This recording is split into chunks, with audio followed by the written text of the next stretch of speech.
Madame, monsieur, bonjour et bienvenue pour ce JTT spécial transfert. On s'installe pour cet énorme transfert qui vient d'avoir lieu ce lundi 29 janvier à minuit pile. On va vous donner toutes les infos pour que vous puissiez bien démarrer la semaine et comprendre l'espèce de séisme qui vient d'avoir lieu du côté de Détroit et de Los Angeles. Blake Griffin transféré, ça y est.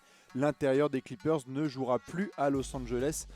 C'est une info qui a été notamment rapportée par Adrian Wojnarowski de chez ESPN et Shams Charania de chez Yahoo Sports, en plus des journalistes locaux du côté de Los Angeles et de Détroit. Tout de suite, on commence avec le transfert en lui-même. Alors, on vous a mis évidemment la base, c'est-à-dire que Détroit va récupérer Blake Griffin, Bryce Johnson l'intérieur et Willie Reed, donc 3 intérieurs du côté de Détroit.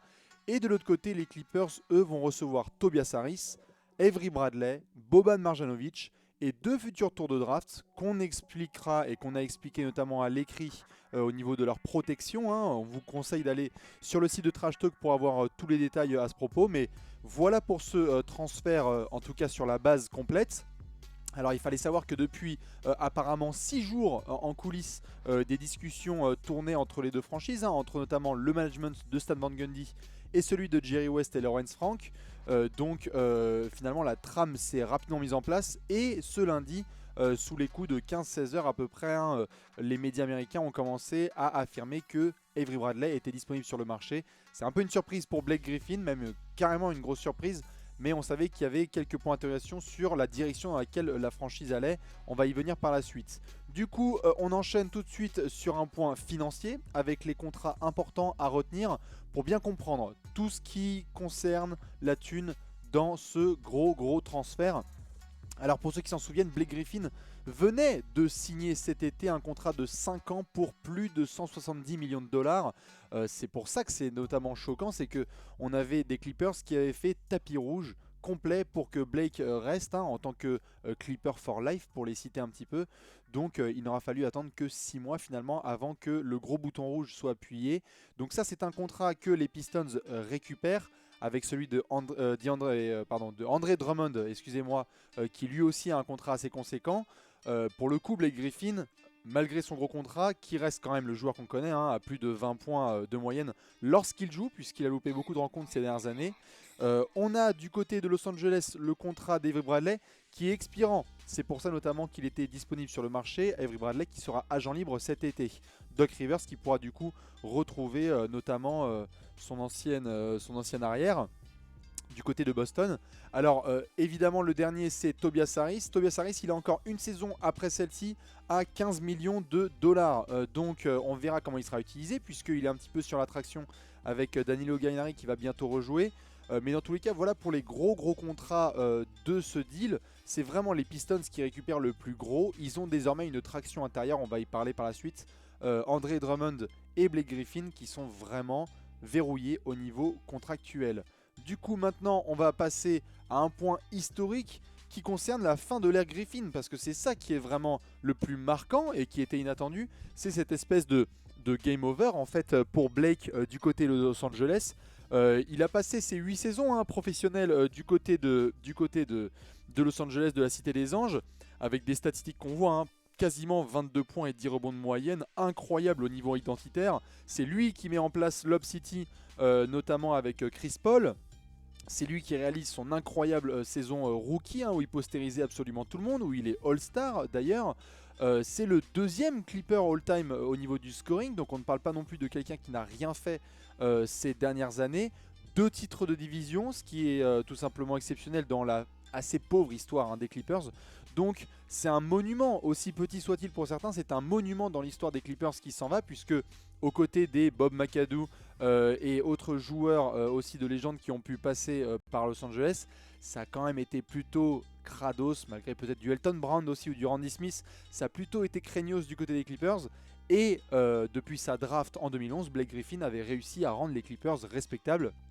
Donc c'est la fin de cette ère, une espèce de démolition qui a commencé vraiment cet été avec le transfert de Chris Paul, on l'avait vu chez les Rockets, et le management de Los Angeles qui d'abord est parti dans une direction compensée à peu près stable en prolongeant Blake Griffin pour 5 ans et qui finalement au bout de 6 mois fait un petit peu marche arrière et qui transfère donc ce contrat du côté de Détroit. Et d'ailleurs on va y venir par la suite. Blake Griffin ne devrait pas être le seul à déménager dans les prochains jours, on va y venir. Mais donc en tous les cas c'est la fin de cette ère Griffin. Quelques participations aux playoffs, des dernières saisons forcément un peu mitigées. On se souvient de sa saison en 2015 en playoff qui était absolument exceptionnelle. Et malheureusement, fin un peu en eau de boudin avec Chris Paul justement qui s'en va. Et maintenant Blake Griffin. Donc c'est vraiment une page qui se tourne. Probablement une des plus belles de l'histoire des Clippers. Donc maintenant, on va regarder du côté de Détroit. Puisque c'est un gros challenge qui arrive aujourd'hui pour les Pistons, mine de rien. Déjà, l'association Blake Griffin-André Drummond. Comment est-ce que ça va s'articuler ? Un joueur qui a besoin de la balle, un autre qui est capable de rouler un peu plus. On sait que Drummond réalisait quand même une saison assez solide, quasiment All-Star. Blake Griffin sur 2 jambes, c'était la même chose. On est potentiellement sur la paire la plus dominante à l'intérieur de la conférence Est. Blake Griffin, rien qu'en arrivant dans la conférence Est, peut être considéré comme un des, si ce n'est le meilleur ailier fort, dans la discussion avec les Kristaps Porzingis, les Kevin Love et compagnie. Mais vraiment pour le coup, Détroit qui décide de mettre le paquet sur cette paire intérieure qui est très excitante d'un point de vue athlétique, d'un point de vue des rebonds aussi et de ce qu'ils sont capables de faire, puisque Blake Griffin a quand même un assez bon handle pour pouvoir bien jouer. Maintenant, il y a forcément des interrogations sur la ligne arrière puisque déjà il y a Avery Bradley qui s'en va. Reggie Jackson est blessé. Il y avait déjà quelques galères avec Ish Smith à la main et des Reggie Bullock et des Luke Kennard sur les ailes. Que faire du coup de Stanley Johnson? Tobias Harris qui s'en va, ça fait une option en scoring en moins. Donc on va voir si Blake va récupérer tous les tickets de shoot. Enfin bref, on peut faire confiance vraiment à Stan Van Gundy pour articuler tout ça. Mais il est clair qu'on change totalement d'identité à Détroit. Il y a 1 an et demi, on était sur du pick and roll, Reggie Jackson, André Drummond. Aujourd'hui, on est sur du secteur intérieur qui bombarde. À Motown, ça va faire chou-chou clairement au Little Caesars Palace. Puisque on a une paire intérieure clairement faite pour dominer et dans une conférence qui en plus est assez ouverte. Donc en tout cas, Détroit fait le pari de pouvoir miser sur ces 2 nouvelles stars, en tout cas sur sa nouvelle star en duo avec Drummond, et en espérant foutre le bordel un petit peu dans une conférence Est assez ouverte. Est-ce que ce sera une vraie menace à l'Est? Pour le moment, on ne peut pas le dire à l'heure actuelle, c'est trop tôt, mais on va voir déjà sur le terrain ce que ça peut donner. Il est clair et net que cet été, Détroit va devoir essayer justement de s'activer pour récupérer un 3e joueur potentiellement qui puisse créer une sorte de Big Three dans le Michigan, ce qui serait très intéressant pour les Pistons afin d'aller un petit peu concurrencer les autres grosses cylindrées que sont les Cleveland, les Toronto, les Milwaukee, Washington, Boston et compagnie. Du coup, on termine enfin avec le dernier point, c'est évidemment le sabordage complet des Clippers. Non seulement Blake est transféré, non seulement Chris Paul avait été transféré, non seulement JJ Redick était parti et Jamal Crawford aussi, mais là on est clairement sur un dernier virage avec la deadline qui a lieu le 8 février. D'ailleurs on vous le rappelle, la trade deadline sera à vivre en direct sur YouTube, sur la chaîne de Trash Talk. On fera un YouTube live, on espère que vous serez nombreux. On a DeAndre Jordan qui est mentionné sur le départ et Lou Williams aussi. C'est Adrian Wojnarowski qui l'a dit quelques minutes après le transfert. DJ et Loulou sont bien disponibles. Alors évidemment, le but c'est de récupérer aussi de la jeunesse, des pics de draft, si possible non protégés pour essayer d'avoir le plus de flexibilité possible. On le sait, DeAndre Jordan est agent libre cet été, Lou Williams aussi, donc éviter de laisser ces joueurs partir contre Peanuts d'ici 5 mois. Ça va être un petit peu la mission, la course contre la montre sur les 5 prochains jours. On espère que ça pourra le faire pour Jerry West et Lawrence Frank. C'est évidemment une nouvelle ère qui commence du côté de Los Angeles. Gros point d'interrogation évident autour de Doc Rivers, qui serait capable de prendre la porte assez rapidement en voyant un projet de reconstruction aussi violent.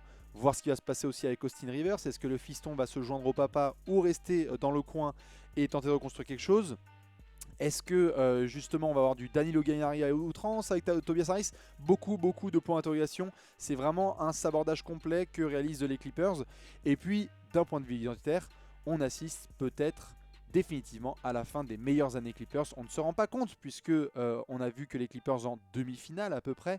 Mais on parle d'une franchise qui n'a pas eu une histoire assez incroyable. Donc du coup de voir Chris Paul, on peut le dire quand même, le meilleur meneur de l'histoire des Clippers, puis Blake Griffin, on peut le dire quand même, le meilleur ailier fort de l'histoire des Clippers avec Elton Brand et bientôt DeAndre Jordan qui va partir, le meilleur pivot de l'histoire des Clippers, et bien forcément, avec, il peut y avoir des discussions évidemment avec Bob McAdoo, hein, mais forcément ça amène la conclusion suivante, c'est que c'est la fin des toutes meilleures années de Los Angeles.